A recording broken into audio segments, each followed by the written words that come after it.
Bonjour à tous, bienvenue dans cette vidéo pour parler aujourd'hui un petit peu d'hypnose humaniste.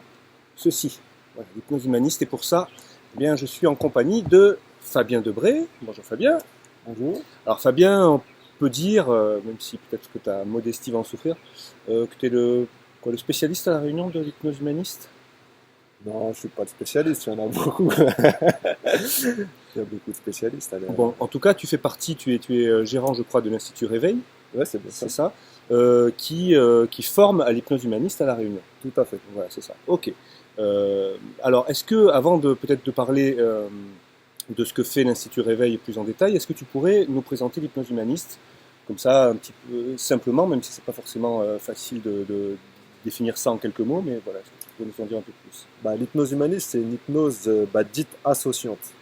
Plutôt que de plonger en transe comme on en a l'habitude dans toutes les hypnoses, que ce soit de spectacle, l'hypnose ericksonienne, la nouvelle hypnose, cette hypnose-là permet à la personne en fait de travailler sur elle-même tout en étant consciente en fait. Voilà, en gros, le thérapeute servira juste de guide plutôt que comme en hypnose ericksonienne où c'est le thérapeute qui va vraiment mettre les suggestions, toutes les métaphores, etc. Là, Mhm. c'est la personne qui va par elle-même, de manière symbolique, euh, résoudre son problème en fait. D'accord. Et comment est-ce qu'elle est née, cette hypnose-là? Parce qu'on connaît donc l'hypnose classique, l'hypnose ericksonienne, la nouvelle hypnose, et donc l'hypnose humaniste. Elle est née quand et comment? Voilà. Alors c'est Olivier Lockert et Patricia D'Angeli qui ont créé l'hypnose humaniste. Toute la partie d'Olivier, ce qu'on appelle la TSS, qui est la thérapie brève en fait, de tout ce qui est nouvelle hypnose, hypnose ericksonienne, est gardée avec Olivier, qui est la partie d'Olivier où on travaille de manière bah, symbolique. Ouais. Et il y a la partie de Patricia qui s'appelle la TSA, la thérapie symbolique avancée, où on va travailler sur des archétypes. Les archétypes, toute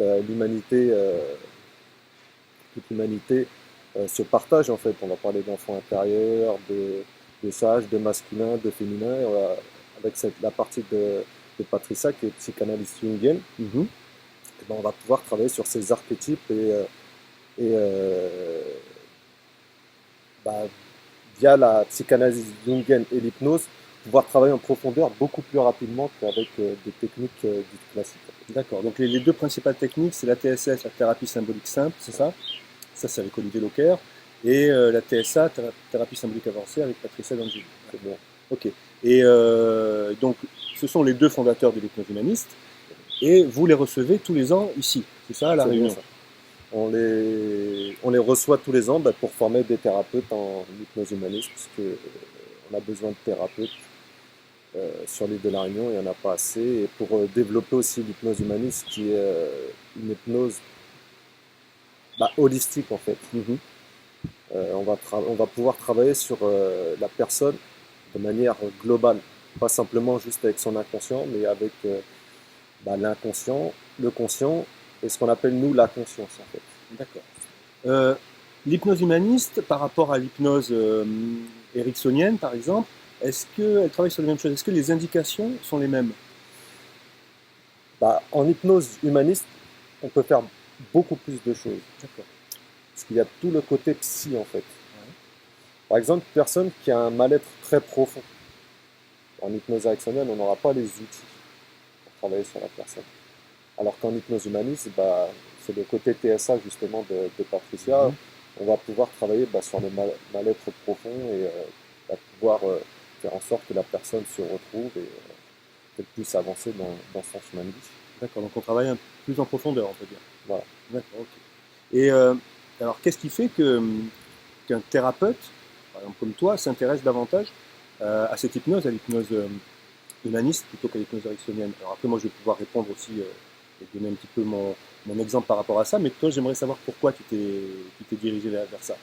Je me suis dirigé vers l'hypnose humaniste parce que c'est ce que je disais tout à l'heure, elle est holistique. C'est-à-dire se dire que on n'est pas des individus seuls, mais en fait qu'on est relié à d'autres personnes, à la vie en général en fait. Et l'hypnose humaniste a cette philosophie-là de vie et c'est ce qui m'a plu dans cette approche. Tu t'es davantage reconnu dans cette philosophie-là.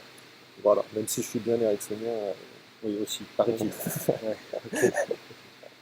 Alors c'est vrai que moi aussi je m'y intéresse de plus en plus parce que moi j'ai plutôt une formation ericksonienne, mais néanmoins dans ma formation ericksonienne j'ai eu aussi dans ce tronc commun là une formation à la TSS donc. Il m'arrive de l'utiliser de temps en temps en cabinet et quasiment à chaque fois que j'utilise, il y a des résultats, c'est ça que je trouve intéressant, visibles tout de suite. Donc, voilà. Avec l'hypnose ericksonienne, on est parfois obligé d'attendre une dizaine, une quinzaine de jours pour vérifier que l'intégration a bien été faite par l'inconscient. Et là, avec la TSS, on le voit tout de suite, quoi, hein. Si ça a fonctionné, les gens ils ouvrent les yeux et puis on voit sur leur visage, quoi. On voit ce grand sourire, on voit qu'ils ont libéré quelque chose. Et donc pour ça, je trouve ça assez fort.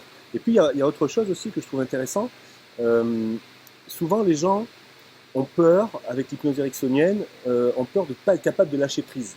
Cette fameuse induction où le thérapeute va plonger la personne en transe, et les gens se disent, mais moi, est-ce que je vais être capable de ça, de partir en transe? Alors, je crois qu'avec l'hypnose humaniste, on ne se pose plus cette question-là. En fait. Ben non, parce qu'on fait comme la personne est toujours consciente, l'induction là sera faite dite en ouverture en fait.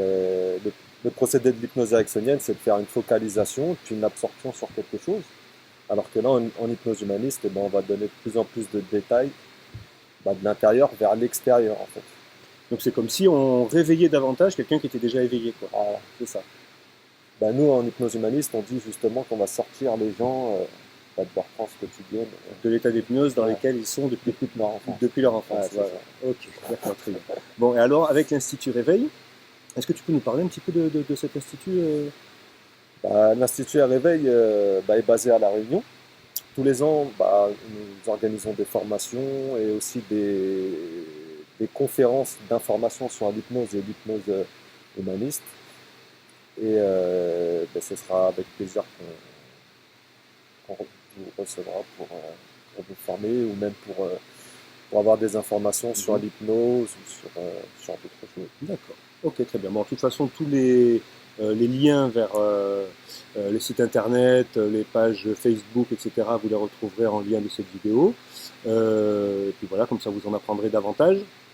Et on espère que voilà, vous allez être séduit par cette nouvelle forme d'hypnose moderne et holistique, donc, comme on dit. Merci beaucoup Fabien pour ces explications. Merci. Et puis on vous dit à bientôt pour une prochaine vidéo. Au revoir. Ciao.